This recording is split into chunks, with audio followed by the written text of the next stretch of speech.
Eita, tá aí de novo, né? Aprendeu o movimento retilíneo uniformemente variado. Gostei, viu? Aprender física, física mecânica. Bora evoluir também no assunto. Nos vídeos anteriores eu falei do tipo de movimento em que a velocidade não vai variar conforme o tempo. E neste aqui vai acontecer uma variação da velocidade em uma taxa constante, como vocês podem ver. Mas para tudo ficar mais claro e mais preciso, vamos analisar aqui. Vamos ver. Primeiramente, observe esse móvel. Ele no instante 0 segundos, ele está a uma velocidade de 0 metros por segundo, ou seja, ele está em repouso. Já no instante 1, ele parte para uma velocidade de 3 metros por segundo. O que a gente pode perceber? Uma variação na velocidade. Mas, guarde essa informação, guarde essa progressão que vai acontecer. Já no instante 2, a gente vê esse mesmo móvel a uma velocidade de 6 metros por segundo. O que é interessante, né?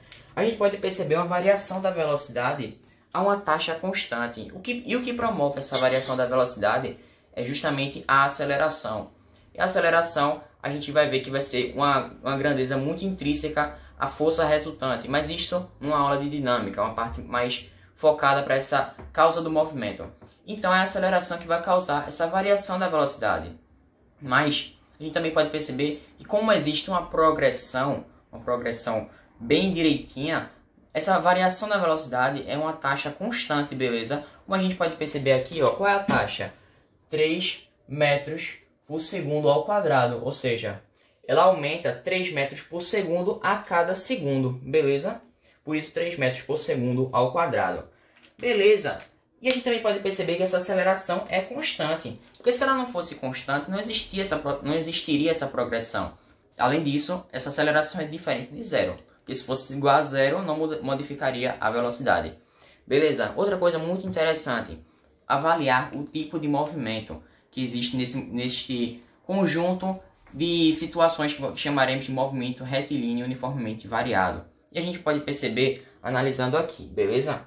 Existe um movimento acelerado, em que a velocidade e a aceleração vão ter o mesmo sinal. Ou seja, disso a gente pode interpretar que a velocidade pode ter, por exemplo, ser positiva e a aceleração também ser positiva. A gente também pode analisar em outro caso que a velocidade também seja negativa e a aceleração também negativa. Ou seja, eles vão comungar com o mesmo sinal, beleza?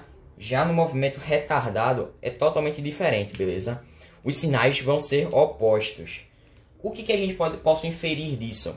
Em uma situação a velocidade pode ser negativa, positiva nesse caso que eu vou colocar aqui, positiva, e em outro a aceleração pode ser negativa, beleza? E outro caso que eu posso também analisar, a velocidade sendo negativa e a aceleração positiva, beleza? Ou seja, existe essa oposição de sinais.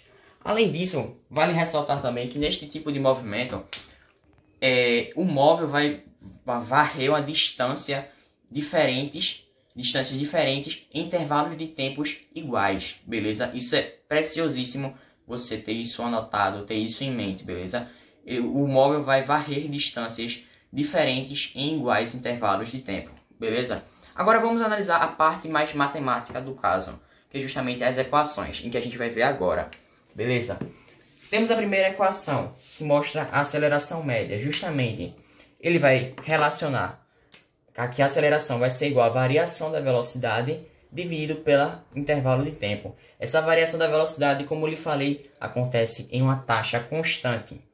A partir de um desenvolvimento dessa equação, a gente pode fazer meio pelos extremos aqui e perceber que a gente vai chegar nessa segunda equação aqui, que é função horária da velocidade. Ou seja, a aceleração vezes o tempo, passei meio pelos extremos, tá? É igual a V final menos V inicial. Ou seja, eu ainda posso isolar o V final aqui para que fique igual a essa função horária da velocidade. Ou seja, A vezes T mais V0 é igual a V final. Beleza? Ou seja, velocidade final é igual a multiplicação entre a aceleração vezes o tempo mais a velocidade inicial. Ou seja, o que a gente pode inferir? Que essas duas equações aqui elas são as mesmas. Apenas eu desenvolvi e isolei o termo que é chamado velocidade final, beleza? Já na função horária do espaço, a coisa fica mais diferente. Ela vai mostrar a variação, ou seja, o deslocamento em função do tempo, beleza? Só que neste caso não vai acontecer como o MRU, beleza? O gráfico vai ser... Eita, desculpe pelo mau desenho, minhas artes são ótimas. Deveria ter feito uma coisa de artes plásticas, né? Mas voltando ao assunto, o gráfico não vai ser em uma função do primeiro grau, beleza? Vai ser em uma função do segundo grau, ou seja, vai acontecer ó, em forma de uma parábola, beleza? Mas isso eu vou explicar nos próximos vídeos, tranquilo? Ou seja, só descrevendo a função aqui, ela mostra que o espaço final é igual ao espaço inicial mais a velocidade multiplicada pelo tempo, mais a aceleração vezes o quadrado mais a aceleração vezes o quadrado do tempo, tudo dividido por 2. Beleza? Mas a gente ainda pode simplificar tudo isso, cara. A gente pode passar esse S0, né, que é a posição inicial, para o primeiro membro da equação, formando esse ΔS, que nada mais nada menos é a posição final menos a posição inicial. Beleza? Se ele estava positivo, vai passar negativo. Ou seja, isso é uma maneira ótima de você deixar mais enxuta a equação. E indo para a segunda, temos a equação de Torricelli, em que ela vai ser imprescindível, uma ferramenta muito boa para você se safar de questões que não envolvem tempo. A questão quer tempo e ela nem te dá informações a respeito do tempo, beleza? É uma equação que relaciona o quadrado da velocidade final vai ser igual ao quadrado da velocidade inicial mais o dobro da aceleração vezes o deslocamento. Beleza? É isso mesmo, tem esse produto, né? 2 vezes a aceleração vezes o deslocamento. Chegou aqui a melhor hora de todas. A hora que é incalculável, mas que a gente calcula. E é a hora que a gente vai pôr em prática justamente... Tirar até esse negocinho aqui, muita frescura. A gente vai pôr em prática justamente aquela parte que a gente falou das equações do MRUV, movimento retilíneo uniforme, que são justamente a função horária da posição, função horária da velocidade, justamente a equação de Torricelli também. E tudo a gente vai se basear justamente na nossa interpretação e na leitura da questão. E vamos nela. A questão mostra o quê? Um avião a jato partindo do repouso, ó, primeiro ponto importantíssimo, partindo do repouso, isso mostra que a velocidade inicial vai ser igual a zero ou nula, é submetido a uma aceleração constante de 4 metros por segundo. Parte também importantíssima, ou seja, a gente tem a aceleração, tá ok, a velocidade inicial tá ok, e vamos ver o que a questão nos diz novamente. Qual o intervalo de tempo de aplicação desta aceleração para que o jato atinja uma velocidade de decolagem 160 metros por segundo? Ou seja, ela deu aqui, nesse caso, a velocidade final, né? Ou seja, a velocidade final tá ok também. Ou seja, a gente tem todas as informações para a gente aplicar a equação, justamente a função horária da velocidade, né? Justamente, V final é igual a V inicial mais aceleração vezes o tempo. Porque justamente a única incógnita que faltou é justamente o tempo, que é o que a questão quer. Ou seja, então vamos aplicá-la diretamente. Qual a velocidade final? 120 metros por segundo. A velocidade inicial é zero, ou seja, a gente passa um corte. A velocidade, a aceleração, qual que é? A aceleração é 4 metros por segundo ao quadrado. Até faltou o quadrado aqui. 4 metros por segundo ao quadrado, então a gente já vai colocando.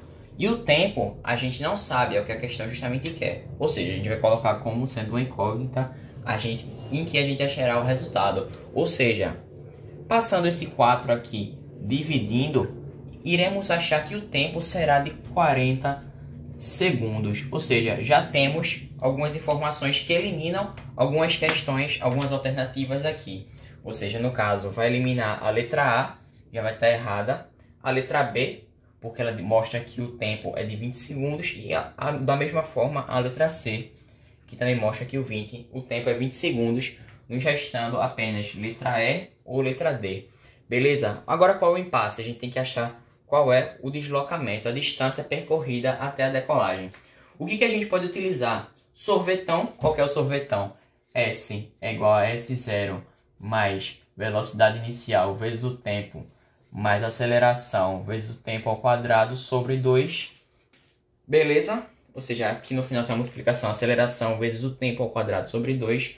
Ou também a gente pode utilizar a equação de Torricelli, que relaciona o quadrado da velocidade final, que vai ser igual a velocidade inicial ao quadrado, mais 2 vezes a aceleração vezes o deslocamento.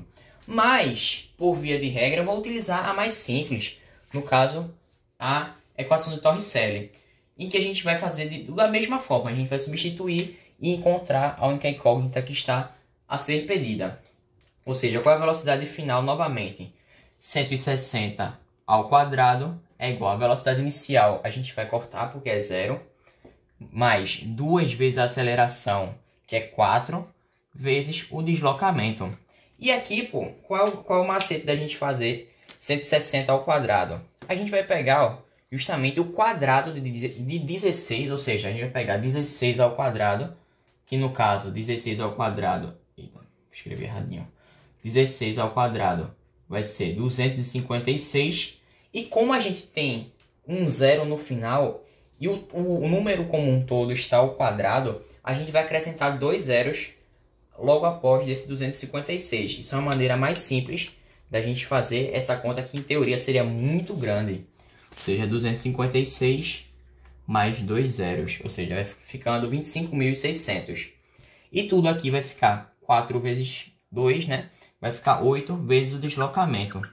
E que fazendo essa divisão aqui, a gente vai achar uma divisão exatíssima em que ela vai dar 33.200 metros, que será justamente a distância percorrida até a decolagem. Nos restando como opção a letra E. E a gente marca e finaliza a questão. Ou seja, tudo a gente tem que interpretar com calma, ler pausadamente, justamente anotar os dados que a questão te dá e justamente ver qual equação vai ter aqueles respectivos dados. Ou seja, é tudo calma e interpretação. E fiquem com Deus, agradeço pela sua participação, pela sua audiência e é nóis!